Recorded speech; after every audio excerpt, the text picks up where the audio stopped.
নমস্কার। ভেমুয়া রত্নেশ্বর রমেশ্বর তর্ক সিদ্ধান্ত উচ্চ বালিকা বিদ্যালয়ের হীরক জয়ন্তী উৎসব উপলক্ষে এডিআই অফিসের তরফ থেকে আমি এই বিদ্যালয়কে অভিনন্দন জানাচ্ছি। এই মঞ্চের যে হীরক জয়ন্তী উৎসবের হীরকরা দুটি ছড়াতে শুরু করেছে, আমি ওখান থেকে বসে দেখছিলাম। আমি আশা করি যে সূর্যের আলো যত কমবে বোধহয় এখানের আলো তত বাড়বে।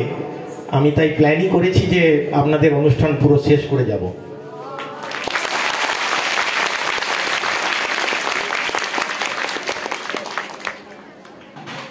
আমি আজকের দিনটা ছুটিতে আছি।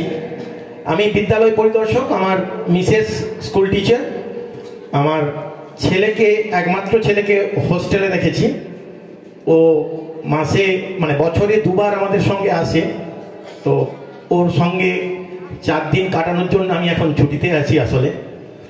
কিন্তু এই বিদ্যালয়ের যিনি পরিচালনার সঙ্গে আমাদের সঙ্গে ওতপ্রোত যুক্ত থাকেন, বিদ্যালয়ের প্রধান, উনি অনেক দিন আগে থেকেই আমাকে বলেছিলেন অনুষ্ঠানে আসার জন্য। তার টান আর ছেলের কমিটমেন্ট এই দুটোকে রাখতে গিয়ে আমি সপুত্রক আজকে আপনাদের অনুষ্ঠানে এসেছি। আমি এই আবহে একটা প্রসঙ্গ আপনাদের সামনে তুলে ধরতে চাই। এটা একেবারে আমার চাকরির শুরুর দিকে, আমাদের যখন প্রি সার্ভিস ট্রেনিং একটা হয়, তখন একজন ডেপুটি ডাইরেক্টর সাহেব, আমি এক্স্যাক্টলি নামটা এই মুহূর্তে মনে করতে পারছি না, অত্যন্ত সিনিয়র ছিলেন তখনই, তিনি একটা ইংলিশ টেক্সট আমাদেরকে দিয়েছিলেন জেরক্স করে। সেটা টাস্ক ছিল আমাদের যে অনুবাদ করে দিতে হবে পরের দিন। তো আমরা আমাদের মতো করে দিয়েছিলাম। সেই অনুবাদের অংশটা আমার কাছে রয়ে গেছে। আমি মাঝে মধ্যে সেটা কিছু স্কুলে বলে থাকি। আমার কাছে আজকে এই আবহে অত্যন্ত প্রাসঙ্গিক মনে হচ্ছে। আমাকে যদি ম্যাডাম 2 মিনিট সময় দেন তাহলে আমি সেটা পাঠ করে শোনাতে পারি। আমি এই বিষয়টা একজন অভিভাবক তার পুত্রকে বিদ্যালয়ের প্রধানের কাছে দিয়ে প্রধান শিক্ষককে একটা চিঠি লিখেছিলেন। সেই অভিভাবক একজন রাষ্ট্রনেতা, খুব সম্ভবত 16th প্রেসিডেন্ট অফ আমেরিকা। তিনি ওই অনুবাদটা আমি বাংলাতে করে দিচ্ছি, শোনানোর চেষ্টা করছি আজকের এই মঞ্চটাকে কাজে লাগিয়ে। হে শিক্ষক, আমি জানি এটা শিখতে তার সময় লাগবে, তবু যদি পারেন তাকে শেখাবেন। না তো সব মানুষই সঠিক হয় আর না হয় সত্য, কিন্তু তাকে তো চিনতে হবে কে ভালো আর কে মন্দ।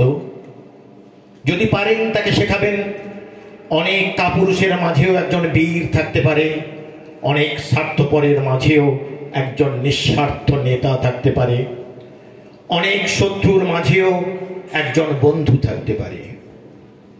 আমি জানি এটা শিখতে তার সময় লাগবে, তবু যদি পারেন তাকে শেখাবেন। 10টা টাকা কুড়িয়ে পাওয়ার থেকে 1টা টাকা উপার্জন করা অনেক দামি। যদি পারেন তাকে শেখাবেন কিভাবে পরাজয় মেনে নিতে হয়, কিভাবে বিজয় উল্লাসে উদ্বেল হতে হয়, কিভাবে নীরব হাসির গোপন রহস্য রপ্ত করতে হয়। তাকে নিশ্চয়ই শেখাবেন বইয়ের পাতায় পাতায় বিস্ময়গুলো, কিন্তু তাকে এটাও শেখাবেন মুক্ত আকাশে পাখিদের অন্তহীন বিচরণ, কিংবা সূর্যোদয়ে মৌমাছিদের গুঞ্জন, কিংবা সবুজ পাহাড়ে ফুলেদের নাচন। স্কুলেই তাকে শেখাবেন নকল করার চেয়ে অন্তত অকৃতকার্য হওয়া ভালো। তাকে শেখাবেন নিজের উপর আস্থা রাখতে, এমনকি সবাই যদি তাকে ভুলও মনে করে। তাকে শেখাবেন ভদ্রের প্রতি ভদ্র হতে, কঠোরের প্রতি কঠোর।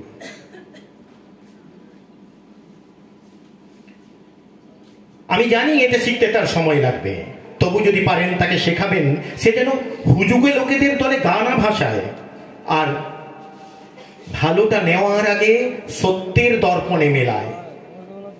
যদি পারেন তাকে শেখাবেন দুঃখের মধ্যে কেমন করে হাসতে হয়, আর চোখে জলও যদি আসে তা লুকাবার মতো কিছু নয়। যদি পারেন তাকে শেখাবেন বেপরোয়া শাসকের লাল চোখে চোখ রাখতে, আর সুরে সুর মেলানো মিষ্টি কথার কানে হাত দিতে।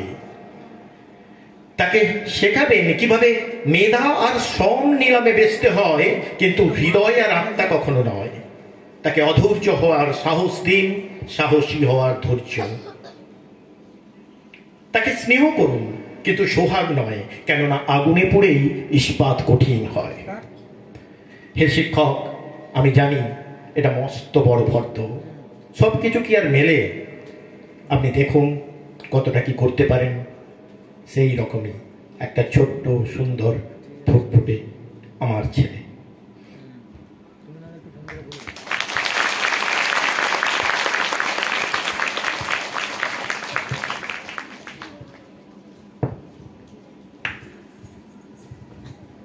ধন্যবাদ স্যারকে। আমরা